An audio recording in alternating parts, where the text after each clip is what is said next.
Hello friends, स्वागत है हमारे WOSM चैनल में। आज हम शेयर मार्केट के एक बहुत ही इम्पोर्टेंट और फंडामेंटल टॉपिक पे बात करने वाले हैं, जिसका नाम है पी रेशियो। पीई रेशियो ये एक वैल्यूएशन मैट्रिक है, जिससे हम ये पता लगा सकते हैं कि कंपनी ओवर वैल्यूड है, अंडर वैल्यूड है या फेयरली वैल्यूड है। ये एक ऐसा वैल्यूएशन मैट्रिक है जिसको सब लोग यूज करते हैं कंपनी की वैल्यूएशन पता लगाने के लिए। जैसे आप यहाँ पे देख सकते हो, यहाँ पे कंपनी ए है और कंपनी बी है। कंपनी ए का जो शेयर प्राइस है वो 1000 रुपीज का है और कंपनी बी है उसका शेयर प्राइस है 100 रुपीज का।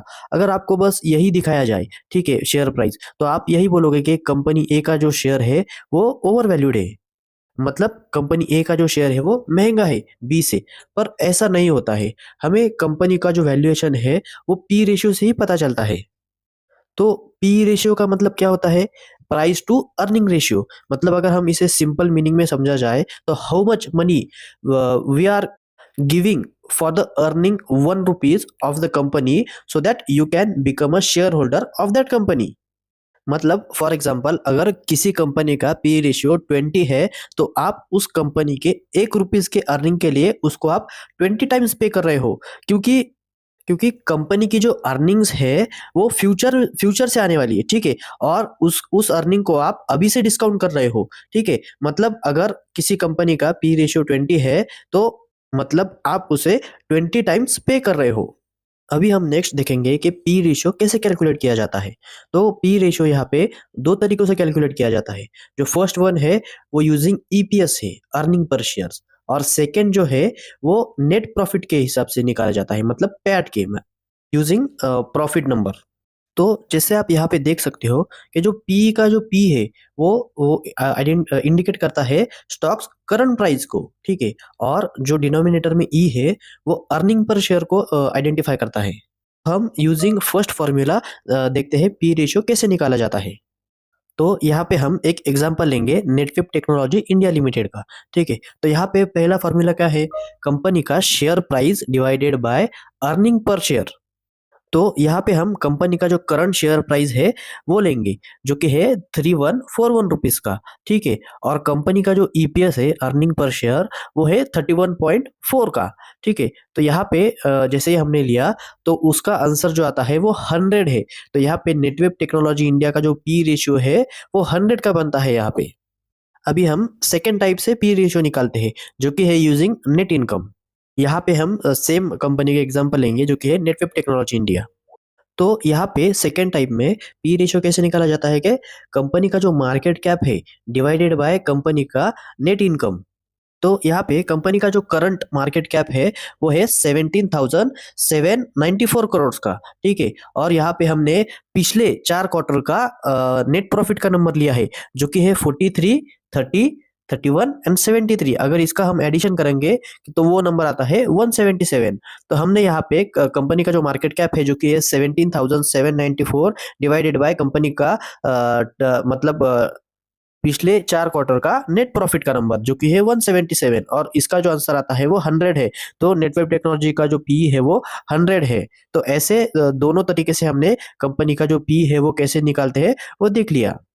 अभी हम नेक्स्ट देखेंगे कि हाई पी और लो पी का क्या मतलब होता है। तो जैसे हम यहाँ पे देख सकते हैं कि हाई पी का मतलब क्या होता है कि जैसे investors assume growth will come in future. So यहाँ पे आपको तो पता है कि जो मार्केट है वो फ्यूचर की ग्रोथ अभी ही फैक्टर इन कर लेता है। मतलब जैसे कि किसी कंपनी ने गाइडेंस दिया कि हम 60% से ग्रो करेंगे, तो वो जो कंपनी है वो अज्यूम कर लेती है कि जो कंपनी का जो ग्रोथ आने वाला है वो 60% का होगा, तो कंपनी का जो शेयर है वो पहले ही भाग जाएगा, ठीक है। तो ऐसे कंपनी जो फ्यूचर का जो ग्रोथ है वो करंट प्रेजेंट में ही अज्यूम कर लेता है कि वो कंपनी फ्यूचर में ज्यादा ग्रोथ करेगा, इसीलिए कंपनी का जो शेयर है वो बढ़ जाता है, ठीक है।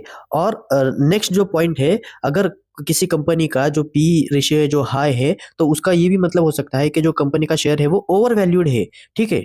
ओवर वैल्यूड का मतलब क्या है कि मार्केट को लगता है कि कंपनी का जो ग्रोथ है वो आएगा, ठीक है, पर कंपनी ने ऐसा कोई गाइडेंस दिया ही नहीं कि हम ऐसे ग्रोथ करेंगे वैसे ग्रोथ करेंगे, ठीक है। मतलब फॉर एग्जांपल आप करंट सिचुएशन में देख सकते हो कि जैसे सेमीकंडक्टर की कंपनियां, तो मार्केट को ये लगता है कि सेमीकंडक्टर में आगे चल के बहुत ज्यादा ग्रोथ आएगा, तभी तो सेमीकंडक्टर की जो कंपनियां है वो ऐसे पागोली की तरह भाग रही है। कंपनी का जो, अगर आप सेमीकंडक्टरों की कंपनियां देखोगे उसका पी, तो किसी का 100 है, किसी का 150, किसी का 200, ऐसे हाई वैल्यूएशन पे कंपनी चल रही है, ठीक है। अभी हम लो पी रेशियो देखते हैं क्या है, ठीक है। तो लो पी का मतलब क्या होता है कि company will not grow in future. So market को अभी लगता है कि कंपनी का जो फ्यूचर का ग्रोथ है वो थोड़ा सा कम रहने वाला है, या कंपनी को ग्रोथ ही नहीं रहने वाला है, इसीलिए मार्केट जो है वो इतना वैल्यूएशन कंपनी को देता नहीं है, ठीक है। और दूसरा क्या होता है कि कंपनी इज अंडर वैल्यूड, मतलब कंपनी अभी परफॉर्म नहीं कर रही है और मार्केट को लगता है कि कंपनी आगे चल के भी इतना ग्रोथ ग्रोथ नहीं दिखा पाएगी, ठीक है। तो इस सिचुएशन में जो कंपनी का जो मार्केट है, मतलब शेयर प्राइस है, वो उसी जगह रहता है, ठीक है। और इन्वेस्टर जो है वो वेट करते हैं कि कंपनी का एक बार क्वार्टरली रिजल्ट आ जाए, और कंपनी उस टाइम अगर अच्छा परफॉर्मेंस दिखाती है, ठीक है, और कंपनी का शेयर बढ़ता नहीं है, तो हम इसे कंसिडर करते हैं कि कंपनी का जो शेयर है वो अंडर वैल्यूड है। अभी हम नेक्स्ट देखते हैं कि डिफरेंट इंडस्ट्री का जो पी होता है वो डिफरेंट होता है। मतलब जैसे कि फॉर एग्जांपल यहाँ पे मैंने दो इंडस्ट्री लिया है। पहला इंडस्ट्री है सेमीकंडक्टर की इंडस्ट्री, और सेकंड है आईटी इंडस्ट्री। तो यहाँ पे आप अगर कंपेयर करोगे तो सेमीकंडक्टर में जितने भी कंपनियां भी काम कर रही है, उनका जो पी है वो एवरेज पी 80 टू 90 है। यहाँ पे देख सकते हो कि आप मॉसचिप का अगर पी देखोगे तो वो 81 है, आरआरआर का जो है वो 132 है, एएसएम का है 72 है।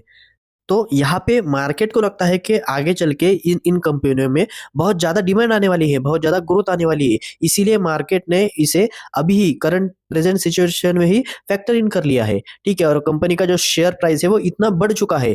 अभी क्या होगा कि जैसे अगर मार्केट को लगा कि सच में, अगर मतलब मार्केट को जैसे अभी लगता है, तो वैसे सच में अगर इन कंपनियों में आगे चल के ग्रोथ आती है, तो उनका जो पी है वो ऑटोमेटिकली नीचे आ जाएगा, ठीक है। तो वो फेयरली वैल्यूड हो जाएगी। वैसे ही अदर यहाँ पे नेक्स्ट अभी आईटी कंपनी का देखते हैं, आईटी सेक्टर का, ठीक है। तो यहाँ पे अगर मैंने इन्फोसिस, एचसीएल ऐसे एग्जांपल लिया है, ठीक है। तो इनका जो पी है वो 24, 28, 19, तो मतलब इनका जो एवरेज पी अगर हम देखें तो वो 20 का आता है, ठीक है। अभी ये आप ऐसा नहीं कंपेयर कर सकते हो कि एक आपने सेमीकंडक्टर का कंपनी लिया और एक आईटी का कंपनी लिया, और इन दोनों का आप नहीं कंपेयर कर सकते, क्योंकि ये इंडस्ट्री अलग अलग है, ठीक है। जैसे आप आईटी सेक्टर में देखते हो कि यहाँ पे अभी कुछ भी ग्रोथ नहीं है, इसीलिए जो कंपनी का जो पी है वो 20 के रेंज में चल रहे हैं अभी फिलहाल। और मार्केट को भी पता है कि आगे चल के भी कंपनी में ज्यादा ग्रोथ आने वाला नहीं है, इसीलिए कंपनी को ऐसा पी रेशियो दिया है मार्केट ने। तो हम इसे यही समझ सकते हैं कि उस मतलब एक इंडस्ट्री के जो कंपनी है, उसका पी हम उसी इंडस्ट्री के कंपनी से कंपेयर कर सकते हैं, दूसरे इंडस्ट्री के शेयर से हम उसको कंपेयर नहीं कर सकते। होपफुली आपको आज का ये फंडामेंटल एनालिसिस पी रेशियो का अगर वीडियो अच्छा लगा, तो आप इस वीडियो को ज़रूर लाइक कीजिएगा, अपने दोस्तों के साथ इसे शेयर कीजिएगा, और चैनल को ज़रूर सब्सक्राइब कीजिएगा। Thank you.